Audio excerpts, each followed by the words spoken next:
Hey, man. Hopefully we can get this one right. Okay. Happy New Year, man, Hi, by the Sid. way. How you doing? Happy New Year, buddy. All the best, and Happy New Year to all our viewers. And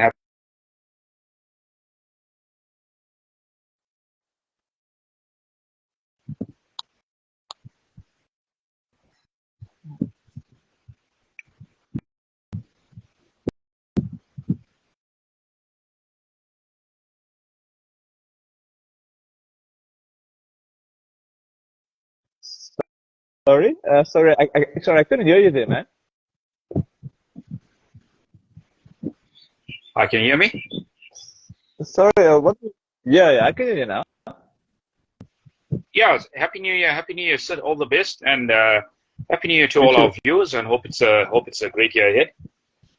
Yes. Okay, let's get down to the cricket now. Let's get to our favorite topic of the day, pitches. What are your thought of the South Africa versus India series on the pitches, man? Because to be polite, they were pretty radical.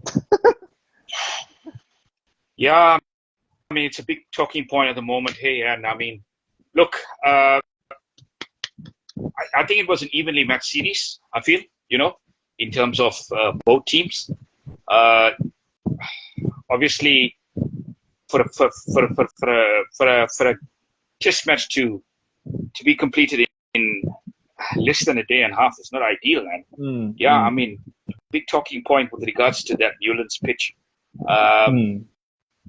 I think SA would be a little bit disappointed because I mean they performed so well in the first test Mm, at Centurion, you know, outplayed India.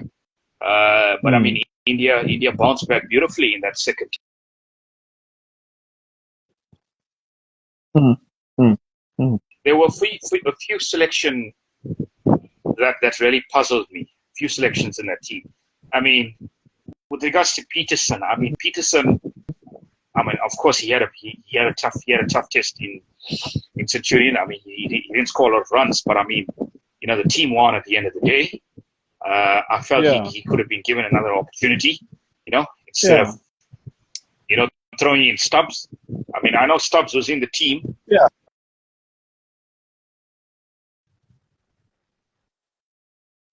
so I mean, you could have just stuck with the winning formula.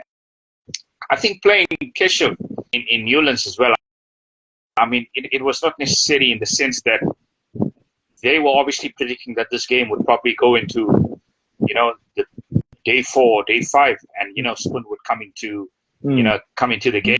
But unfortunately, it never got that far at all. It never even got to day 3. So I mm, mean, Keshev's selection was, I think, it wasn't warranted, and mm. I feel there was a bit of misreading of the pitch as well. At the Yeah, toss, I very mean, much so. Elgar, he Yeah, obviously you got that wrong. he decided to bet on that. None of us would have expected him to play the way he played in that first session. I mean, SA being bundled out for 55. I mean, that was not normal in terms of the way the wicket was playing. And I mean, the ball that got Bellingham out, in that innings as Mm, well, that it just shot off a length, and it took his outside edge. I mean, mm. you shouldn't expect a pitch to be misbehaving like that. And there were also Yeah. balls that kept low on day 2 as well. I mean, the Mm, ball that got Gill out, in that second innings, that one kept very low as well. So yeah, I mean, pitches are a big talking point in this country at the moment. And yeah. I think the challenge for groundsmen at the moment is to make sure you get a surface that it's going to last 4 to 5 days. Mm, Because I mean, for a test match to last a day and a half, I mean, you're not doing anybody justice. You're not doing the spectators justice. I mean, you're losing revenue in the sense of spectators not being able to come and watch, the remainder of the test match. So, you know, you got mm. to have a really good look at the way pitches have been prepared in this country. Yeah. And I would say, prior to 2017, 2018, it was good. The pitches were quite balanced in the sense that run scoring was there. I mean, Mm, but as you said, I mean, I don't know what the announcement was smoking the sense, preparing that kind of surface for a test match. But I mean, Yeah. it's I guess it's a reality check as well. If going forward, this is the kind of surfaces that you're going to be preparing, these radical kind of surfaces. This is the sort of performances you are going to be getting, because I mean, let's be honest. I mean, Proteas, they do have some young players, and they need to find their feet in test match cricket. And the only way you can find your feet is if you get a wicket that's, I wouldn't want to say flat, but I want to say a fair test wicket, true test wicket, where you can score runs, and there is possibility of taking 20 wickets. And I just want to say something. The Proteas, I mean, we've got a potent bowling attack. I mean, there's no reason why they need these kind of pitches. I mean, if you've just got normal test match wickets, I mean, this attack is good enough to take 20 wickets. There's no reason why you should be preparing these kind of radical kind of surfaces in order to force a result. Because I feel these kind of surfaces are trying to force a result as such. And I know you spoke about a draw. One of those tests being a draw, perhaps in the preview of the series. But I don't know what I was smoking when I said that, actually. SA doesn't do draws. SA doesn't do draws, and I don't know when last we've seen a drawn test match. No, SA doesn't do draws. These pitchers don't do draws. Pitchers don't do draws. Pitchers don't do draws. Yeah, so that is the kind of situation we find ourselves at the moment. And test cricket. Test cricket. I'm sorry, you first. Sorry. Yeah, I mean, I guess for the future of test cricket and for test cricket to thrive, we can't be having these kind of surfaces, produced by grounds prepared. It's not good for the game, and obviously everybody wants to see runs. Everybody wants to see wickets. I think we want to see an even contest between bat and ball, and that's what we saw in especially in this Australia Pakistan series. I thought the pitches were quite good there. Yeah, I was thinking, had SA prepared those pitches against India, I think SA would have beaten India comfortably. Although India would have competed better because those were better pitches, so at least you would have had a fair balance. I think those pitches would have been better to have had in this series. Pakistan, we'll get to that series because that's a bit of a funeral. So let's keep to this series for now.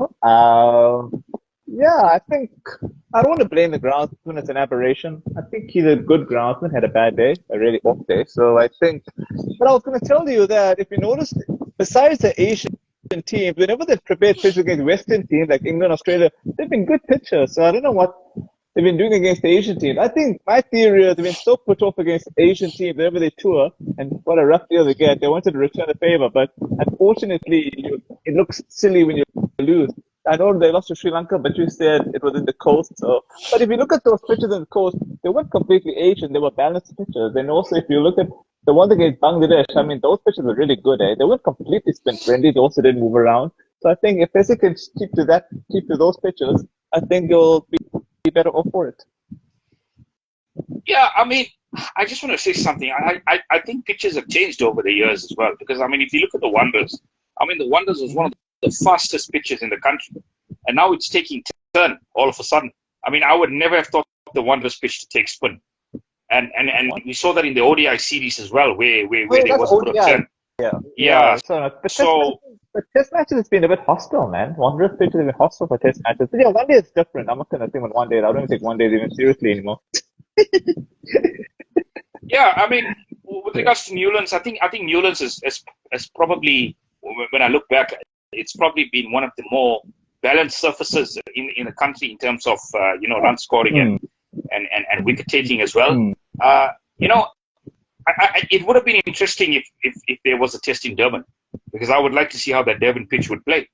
It would have been interesting. It's unfortunate that it's a 2-match test series, and we're not going to see a response from either team, because I think had it been a third test, we would have seen a response somehow. But yeah, I mean, I agree with you. If I look back at the best pitches, probably dating back, I would say that 2018 series against Australia probably had the best pitches prepared. I mean, we saw 300s, we saw 400s consistently.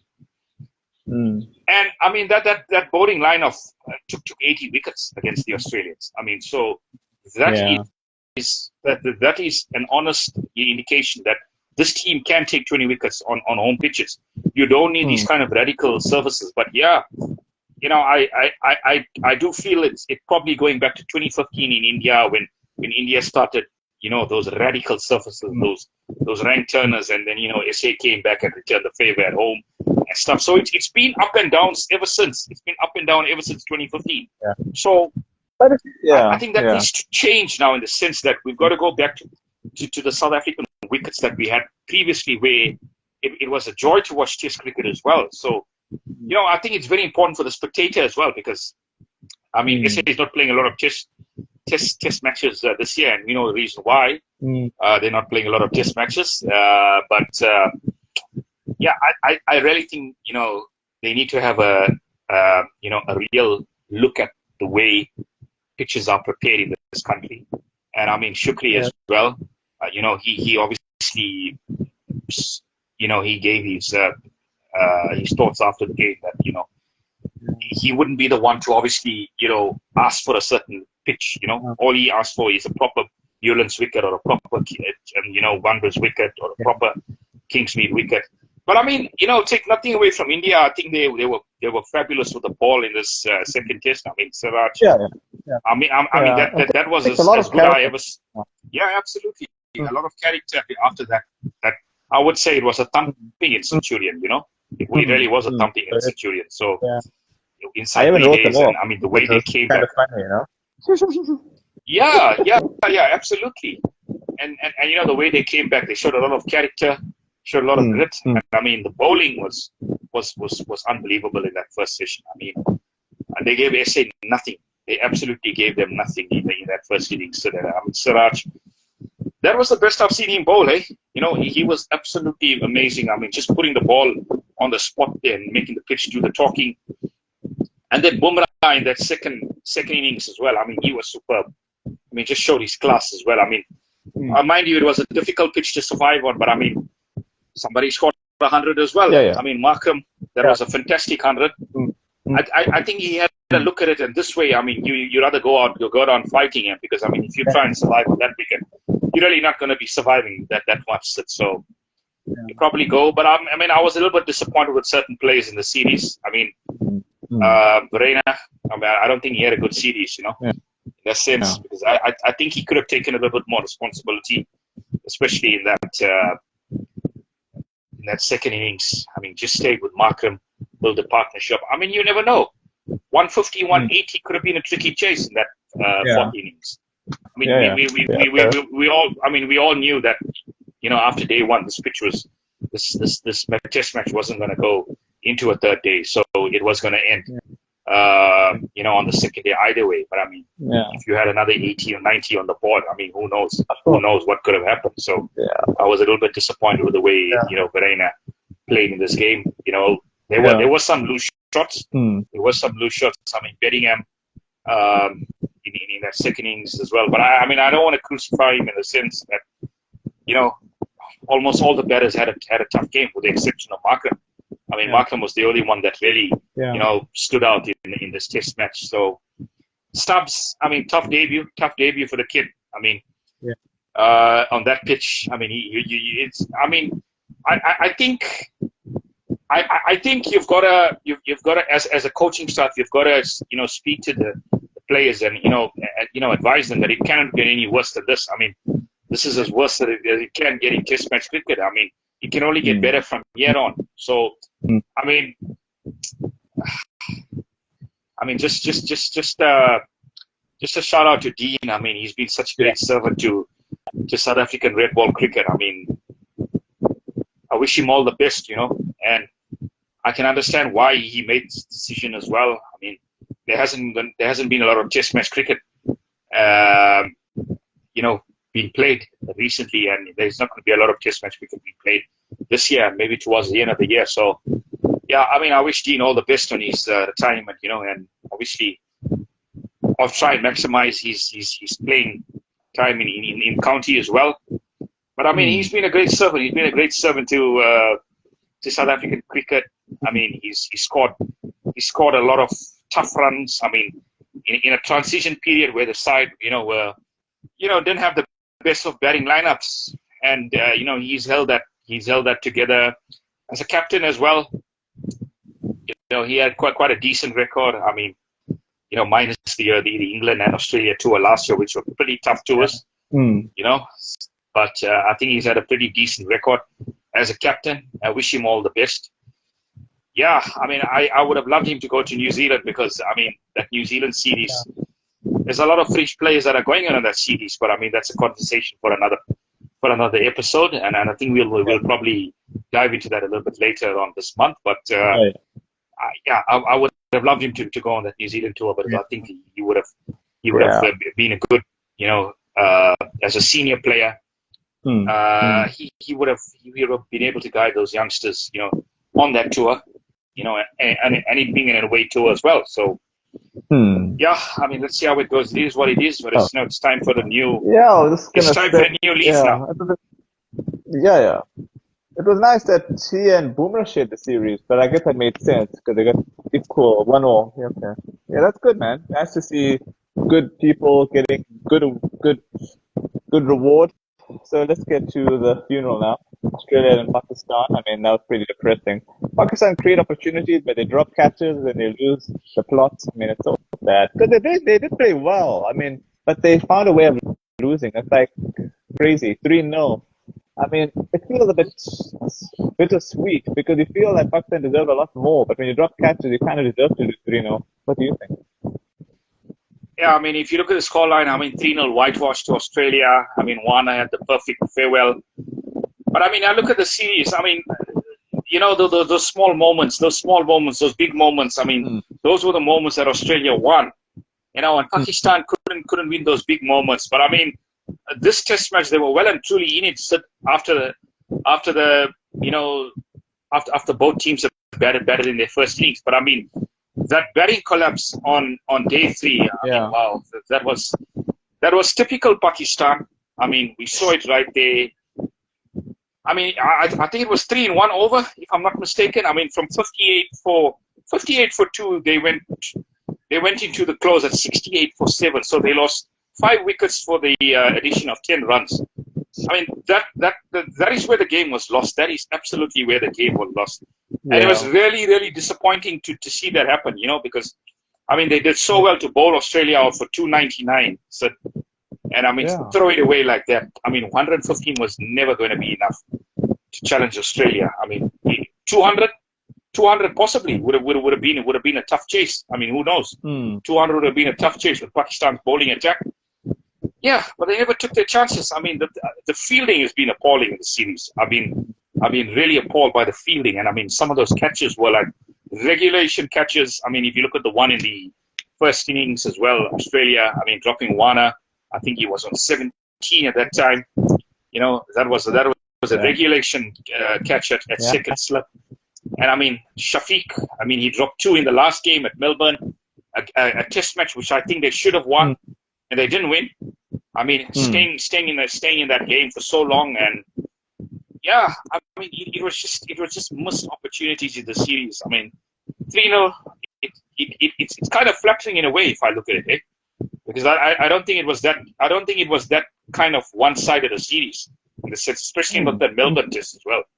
I mean, we can talk about the first test was a bit one-sided, but I mean, Melbourne was definitely even. It was definitely 50-50 for a long way until that Pakistani batting collapse that we saw in the second innings, and then we saw it again in this Test match. But I mean, credit to Australia, they showed their class, and I think this is the kind of surfaces that teams have got to look at preparing, especially SA. They've got to look at preparing these kind of surfaces. Because, I mean, at home, you've got as good an attack as Australia as well. I mean, you can take 20 wickets, no doubt about it. So, yeah, disappointing series. I mean, I'm looking at positives of the series from Pakistan's point of view. I think, Jamal had a fantastic series. I mean, the way he played the way he batted in that first innings in that last wicket partnership with Hamza. I mean, he put on what was it? Was it? I think it was 85. If which was brilliant. I mean, he scored 82 of those runs. Hmm. That was fantastic. That was fantastic. So he's the find for Pakistan in the series with the bat and ball. I think he's been a star. But not much to write home about. I think Baba had a very average series by his standards. Yeah. I mean, Masood, he tried as captain, but I mean, didn't get enough support from the rest. So I mean, it was a very average series for a lot of those Pakistani batsmen. So yeah, I mean, going back 3-0, you just feel Pakistan, whenever they come to Australia, they don't seem to learn their lessons. They seem to be making the same mistakes over and over again, fielding, the drop catches, those batting collapses. They don't seem to be learning from their mistakes, and I think that's a cause for concern because I mean, you go on a tough tour, you've got to come back, you've got to try and see where you went wrong, and come back stronger. But it doesn't seem to be happening with Pakistan. I feel they lack a bit of discipline as well in terms of their fielding, and fielding is where a game can be won or lost. So I mean, catches win your matches, eh? And it's an old, it's an old statement, but it's actually true. Catches win your matches, and they haven't taken the catches. So yeah, very disappointing. Yeah, that's true, man. Okay, enough of the funeral now. Let's get to your favorite, the SA2020. Okay, we look at the teams now. We'll start with Durban Super Giants because, okay, they've got Noor Ahmed, they've got Matthew Breeze, they've got Junior Dala, Quentin de Kock, Tony Dzorzi, Clausen, Keshav. Oh, you're actually the captain, Keshav. Nice. And then you got Micaiah Mayers, Bjorn Mulder, Naveen Ulhaq Murid, Bryce Parsons. I don't know who the hell he is. Kimo Paul. Then the Nicholas Puran, okay, Pretorius, Banuka Rajapaksa, I think it's Sri Lankan, Jason Smith, Jan Smuts, Renalan Subrayam, and Reece Topley. Not bad players in the squad, but some of them I just don't know of. Like this Jason Smith, who is he from? Let me click on his name and see, I might get some information. I can't actually see anything on him. Do you know Jason Smith? I think he's probably a local boy. But yeah, I think the one good inclusion in that side is Noor Ahmed. I mean, the Afghan spinner. I think he's going to be pretty well. Because, I mean, if you look at last season, I mean, DSG were very inconsistent in that SA20. Yeah.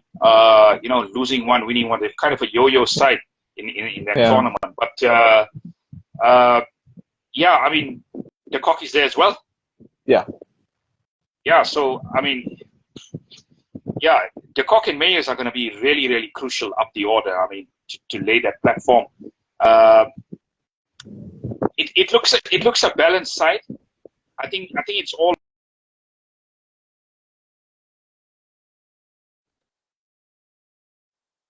I fancy them to make the playoffs this time around. I think they had a tough season last season, but I think they can make a playoffs this season because Bryce Parsons was an ex under-19 captain for the Proteas as well. So yeah, Matthew Britska as well, hey? Okay. Is Matthew Britska in the team? Yeah. Yeah, so I mean, we saw Britska in the T20 series as well. He looked good for some time. Good ball striking. So yeah, I mean, I'm just hoping, for the Durbanites that they actually do well this time around. They didn't have a good tournament last time. And obviously their coach. Who's their coach? I think Langer, isn't it? Langer. So yeah, I mean that is a great inclusion to the coaching staff. So discipline. Definitely. I mean, you saw the test on Amazon. I did watch the test on Amazon. Those episodes when Langer took over as Australian coach. He instilled a lot of discipline in that Australian team that was lacking prior to that. I mean, with the sandpaper gate saga and stuff, and he really came and instilled that discipline in the Australian side. You saw performances improve. I mean, I was a bit surprised that he actually lost the job as Australian head coach. That was a bit, I was surprised about that. I think it was kind of a brain freeze from Cricket Australia too. I don't want to blame the selectors only. I think it was also the captain Cummins. I don't think the team were really into his style anymore because they thought that they didn't need that particular style. They wanted something more casual. So I think that's what pretty much happened. But anyway, this is what it is. I think they're still happy with their current coach, and they're doing all right. So maybe it's best for Langer, you know. Also, I think it was kind of getting to him also, maybe with all that long travel. So now this T20 league is nice for him, you know.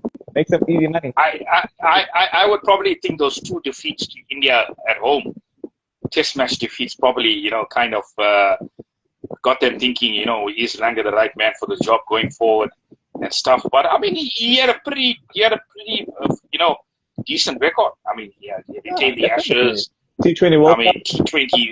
T20 World Cup as well. So yeah, I mean, he had a pretty decent record, and it was a tough time in Australian cricket at that time. So yeah, I mean, he got them to where they are at the moment, and where they are, you know, as a solid unit at the moment. You know, they're looking at a complete team now. But I think Langer did a lot of work getting them to where they are at the moment as well. So yeah, I mean, I'm very happy that Langer is coaching the DSG. And Keshav, outfit can only be benefited from him. Absolutely. I mean, this is an opportunity for him to show the world what he's made of as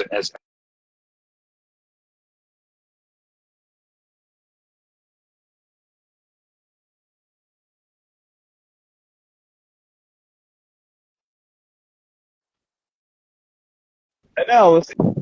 Keshav being captain will only be better for them, because I was surprised that Quinton was actually captain last year. So I'm sure Keshav will do a lot better job, and I'm sure that they're a lot more competitive. Yeah, absolutely. I think it's very important for them to have a good season, because I mean, last season was average, and they really did underperform with the squad that they did have. So I mean, obviously there's a lot of money being pumped in here by, you know, the Super Giants franchise as well. So I think it's important for them to have a good tournament. But yeah, I can't see them making the playoffs, eh? Okay. All right, let's get to Joburg Super Kings. They got Moeen Ali, Berger, Coetzee, Sam Cook, Faf, Leas Deploy. I don't know who he is. Okay, Donovan Ferreira, Verdevan, Diane Gillame, Reza Hendricks, Ronan Herman, Zahir Khan. I'm sure that's different Zahir Khan. Then there's Wade Batson, Sibonele Makanya, Aaron Pangiso, Ramari Shepherd, Carl Simmons, Imran Tahir, David Vise, and Dizard Williams. Not a bad squad, eh? I think they could also make playoffs if things go their way. Yeah, definitely. I mean, the one thing, if I look at that lineup, I mean, you got Berger and Coetzee. If they're gonna open the new ball, I mean, what a great opening lineup that is, you know, bowling lineup that is, you know, to take the new ball. So yeah, I mean, he had a good tournament last season as well. So I mean, it's important for some of those players that are, like, you know, within the fringes. I mean, the likes of Ferreira. I mean, I hope he does have a good tournament this time around. Because I mean, he's one of those players that are on the fringes of you know, the T20 Proteas lineup, and you know, this is a big year for T20 cricket as well, with the World Cup being staged in June. So I mean, there is some places up for grabs, and I hope some players actually grab those spots. You know, it can only be better for South African cricket if you know, the likes of Ferreira, the likes of Pritzker have good tournaments, and obviously the bowlers as well. I mean, Berger, I mean, he can obviously force himself into the T20 lineup as well. I mean, you never know. You really never know what could happen. So yeah, it's interesting. It's really interesting to see where this goes. Okay, let's go to MI Cape Town, who I think underachieved the most, because if you looked at the talent they had better talent than Durban, actually, if you think about it. So I think they were the worst underachieving team in my opinion, but let's look at their squad. Okay, Jofra, Tom Banton, Chris Benjamin, our favorite Brevis, Sam Curran, Connor Esterhazen, Duran Hendricks, Juwan Janssen, Thomas Albert, Rashid Khan as captain, George Linder, Liam Livingston, Kieran Pollard, Delano Peter, Rabada, Ryan Nicholson, Grant Rulofson, Ollie Stone, Drusty van der Dussen, and then Neil van Herten. Some of the names I just don't know. They must be very upcoming local.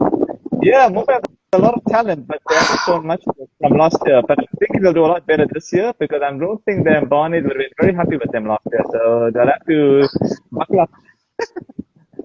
They definitely have to please Ambaris this year. But I mean, look at that squad. I mean, Rivers, Livingston, Karan, Rashid. I mean, some of the best ball strikers in the game, you know, in T20 cricket. And I mean, you've got a guy like Rashid Khan as captain. I mean, mystery spinner. You've got KG there. I mean, that's a fantastic squad. And I mean, I agree with you. I mean, really underachieving. They'll be hoping for a big, tournament this year around. I think them getting to a playoff is probably a minimum. And I think, you know, if anything, they would want to try and win it. Yeah. But I think a bare minimum for them is to get to a playoffs. I mean, Archer as well, eh? Yeah. Jofra Archer, I mean, just look at that. That looks a complete side. Yeah, man. Yeah, I think they just, and hopefully Cape prepares better pitches, because if they don't prepare better pitches, it's going to look very bad for them. But I'm sure they'll buckle up with T20, and I think for them, they should just prepare flat pitches so that their batsmen can thrive and their bowlers can have maja, as they say. Although I don't know if have maja on flat pitches, but at least to be fair, you know. I mean, the batsmen will have maja, sorry, not the bowlers. Yeah, absolutely. I mean, we don't need these kind of average wickets, especially T20 cricket. I mean, we want a game that's obviously going to give you some excitement as well. But I mean, the spectators want to see runs.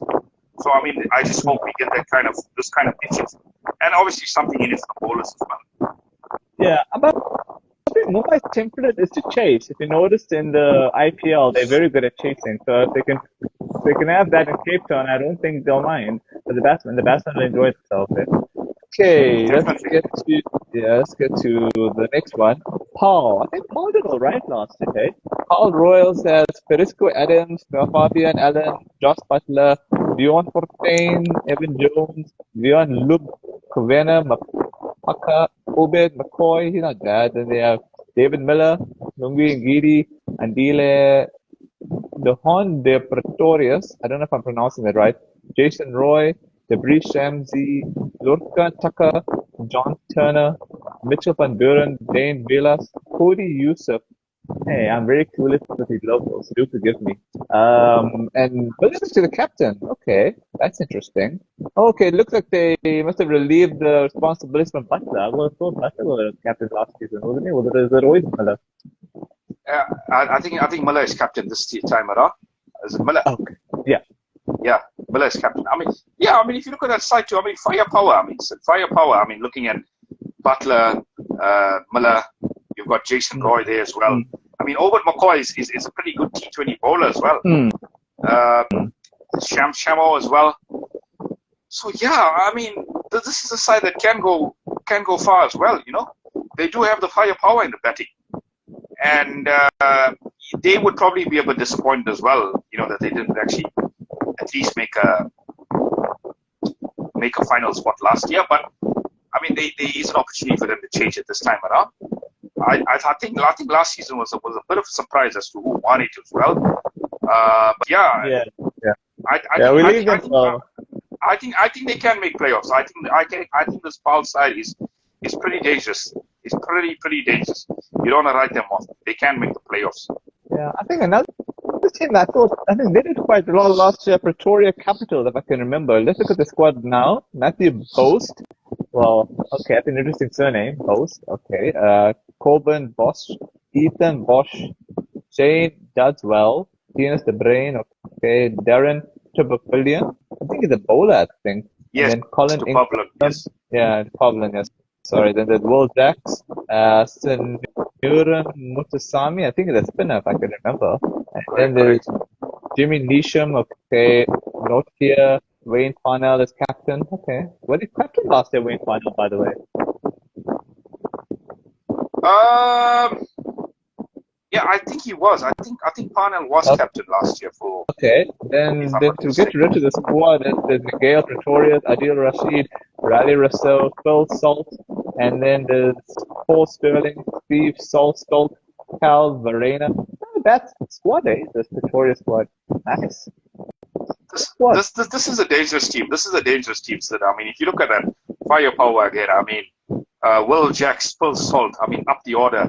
Yeah. You've got Rousseau that can obviously, move up the order as well. 3 or 4 you can play. There's so much of firepower in that batting lineup, and obviously their bowlers as well. I mean, Adil Rashid, Mutasami had a fantastic tournament last time around.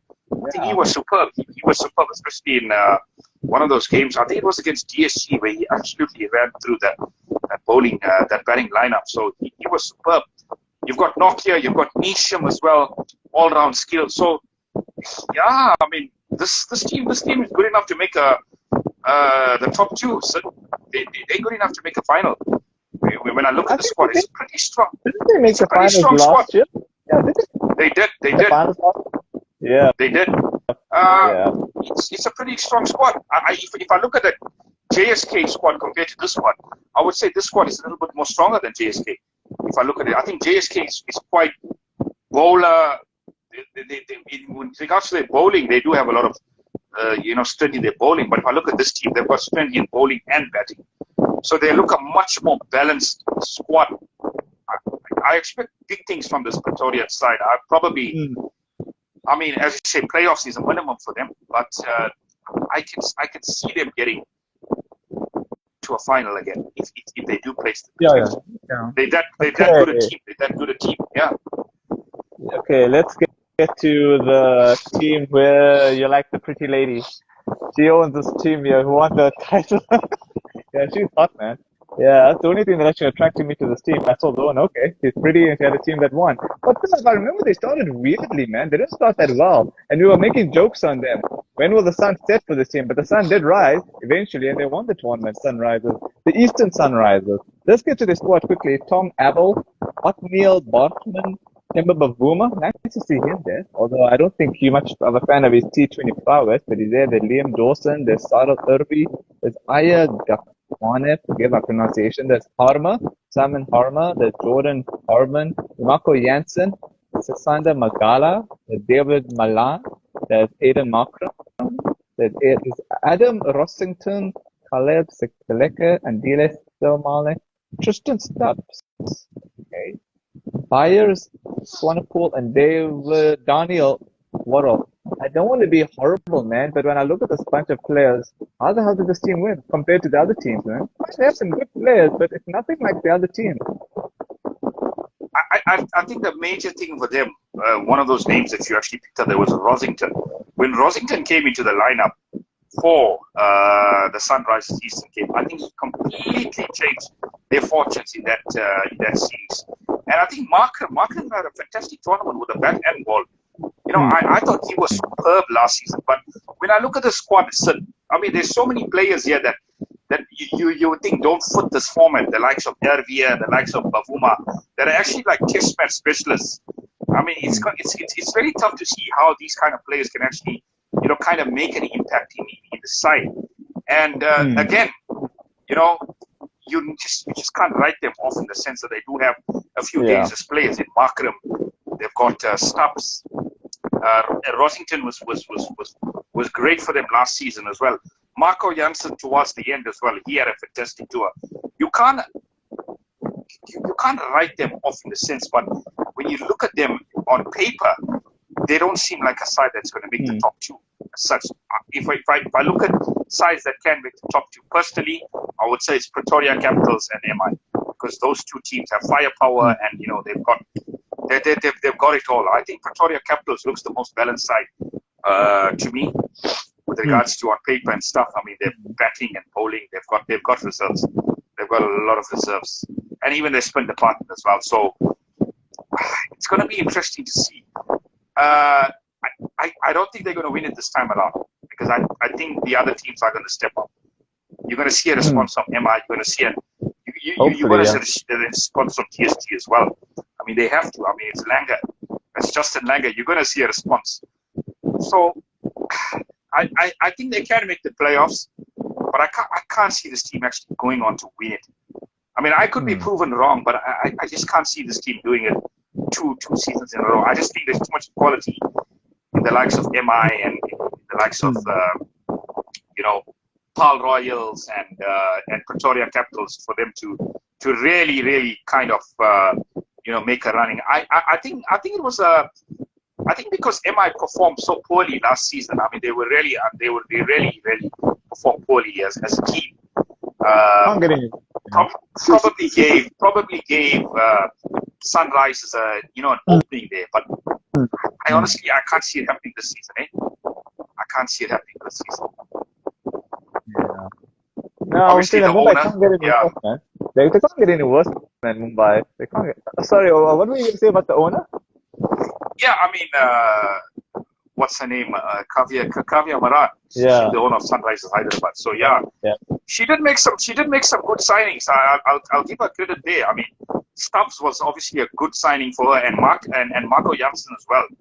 I mean, early in the auction that they managed to get Marco Janssen, and I obviously she's taken a liking to Markram as well. I mean, he's at Sunrisers, and obviously he's captain of this team as well. So she really takes a liking to him as well as a player, as such. So yeah, of course.